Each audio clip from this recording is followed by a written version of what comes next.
Hey guys, welcome back to the CCC. You're probably wondering, it's Wednesday. Where were you guys yesterday? And it's a fair question since we are doing this a little bit differently now. So surprise, we are now coming to you on Wednesdays and Wednesdays only. So we're actually, this is going to be now a new limited edition run of the CCC. It's our back to school version. Happy September, we're once a week. Yeah, and I think today's drink, actually, the name of today's drink is very appropriate because, you know, we're all getting a little bit busier, right? Working, school, life, COVID. So we are bringing you the Easy Peasy today, which... I love the name of this cocktail. I think it's fun. Maybe it's because one of those phrases that I say all the time. Yeah, so it was between this one and the hoo-ha. We felt like this was a better cocktail. So, very fun. And then in the top five, there was a funsicle. We may have to invent a funsicles. Funsicle bramble. Funsicle. We'll come up with something. No, no. Bramble is not my drink. No funsicle bramble. The funsicle can be a drink that's served like a popsicle. For sure. There you go. It's an adult popsicle. It's a funsicle. Okay. You're welcome. We'll take any suggestions y'all have for funsicles. I've actually said that word 3 times now, I think. All right, so in all reality, the Easy Peasy, yes, the name caught our eye. I noticed there's been a lot of chartreuse lately and a lot of our viewers' versions of some drinks. Like we did a drink recently. Which one was it? We saw some chartreuse last week. Yeah, well, that might have been my fault. Somebody said, well, I don't have Galliano. Yes. What should I do? And I said, the closest thing I can come up with is Yellow Chartreuse. So just sub that in. And she did, and it was delicious. And then some more people did, and it was delicious. And I don't know. I'm weirdly not a huge Galliano fan, but I've been using my Yellow Chartreuse, as you could see, actually pretty often lately. He's a solid kind of sleeper pick, sort of like not the third shelf, but not maybe the front shelf, kind of a solid middle shelf where he gets some use. Okay. In your case, you've got like 8 shelves deep, so he's like number 3 or 4. So yes, there are 2 chartreuses out there. The green, which is a little stronger. I think. The green is 110. This guy is 80. He's sweeter, also. The yellow is sweeter. He's actually 86. So this guy's not weak either. But to Ryse's point, there's a mezcal. Well, she likes any mezcal, but this particular liqueur spirit with mezcal, there's a drink called the Naked and Famous. Right? Yeah, but there's also the white old fashioned, I think. Yes, that's good too. You're right. That's 2 of them. That's what I'm really loving him into. Which I think we may need to. Have we done the white old fashioned already? I think we did. Have we not done the white old fashioned? Did. Well, there's 2 drinks coming your way, guys, on a Wednesday in the future. A Naked and Famous and a white old fashioned. Coming soon to a Wednesday near you, and y'all are gonna love it. So, in other words, you may want to go out and purchase a bottle of Yellow Chartreuse. Just a little hint. It's worth it. I love it. And he's not inexpensive. No, he's not. He's close to $50, but he is a pretty bottle. He's delicious, and not everybody has them. So it's kind of cool to have a little special bottle. Your kids are back to school. They're Zooming all day. You want to kill somebody. It's annoying. You deserve a bottle of chartreuse. And once you have it, you can make as many Easy Peasies as you want. Right. Let's see how easy peasy this is. Let's do it. This is a little bit of a bee's knees. Yeah, he's a florally riff on a bee's knees, would you say? Fancy bee's knees because of the chartreuse. That's true.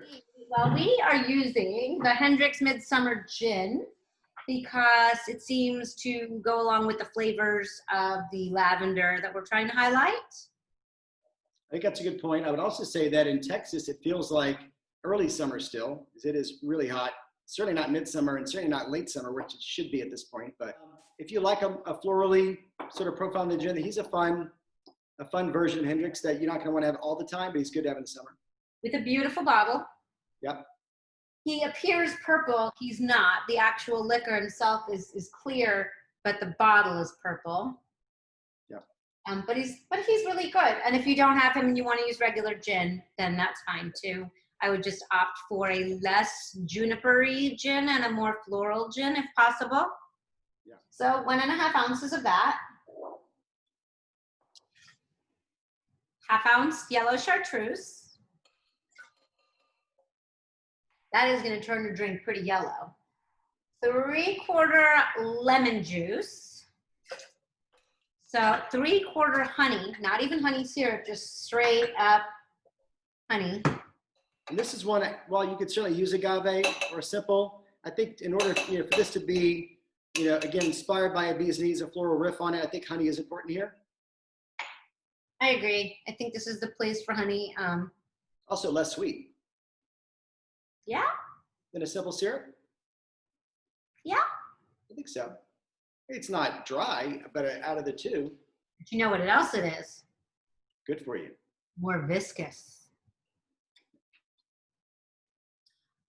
So now to add a little touch of lavender, you have options.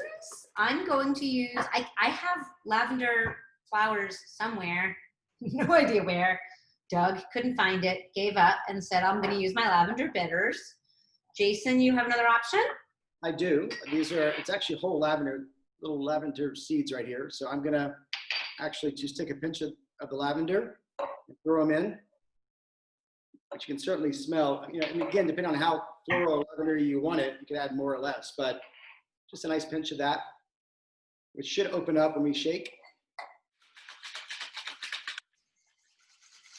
As you guys know, we typically will fine strain whenever we have citrus, unless you've already pre-fine strained your juice, which I usually do. But given the whole lavender that I put in here, I don't want to taste those seeds, so I'm going to fine strain mine. And then for garnish, I'm just doing a simple lemon wedge, very summery. Certainly fits the easy peasy category. I am not, because. Very pretty. How easy peasy was that? Before the garnish, it was super easy peasy. Although, why is yours so much darker than mine? Well, you've mentioned before that we have a pool. Maybe it's been out. My honey and lemons have been outside more. It's a lifestyle thing around here. I think mine probably diluted more because I have smaller ice. Interesting. I'm gonna taste mine.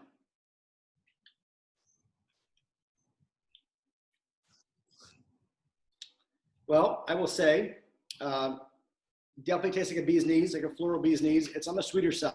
So, because even chartreuse, it's herby, but it also has a sweetness to it. So everything we put in here is pretty sweet, other than the lemon itself. So if you like sweet, you're gonna love it. If you want it to be less sweet, I'm gonna maybe up the lemon, maybe lower the honey a bit. I don't know that I got the honey or the lemon anymore. It's pretty sour to me. See, I'm tasting all sweet. That's funny. But it is delicious. It's refreshing. It is. It's a good summer cocktail. So anyways, well, we will see you guys next Wednesday. Maybe not with Yellow Chartreuse, but all kidding aside, pick up a bottle. We are going to bring some drinks back in the next, probably the next month or so. Introduce that to you guys. All right. Have a good week, guys. See you next Wednesday. Everybody. Cheers, Rysse. Cheers, Jason.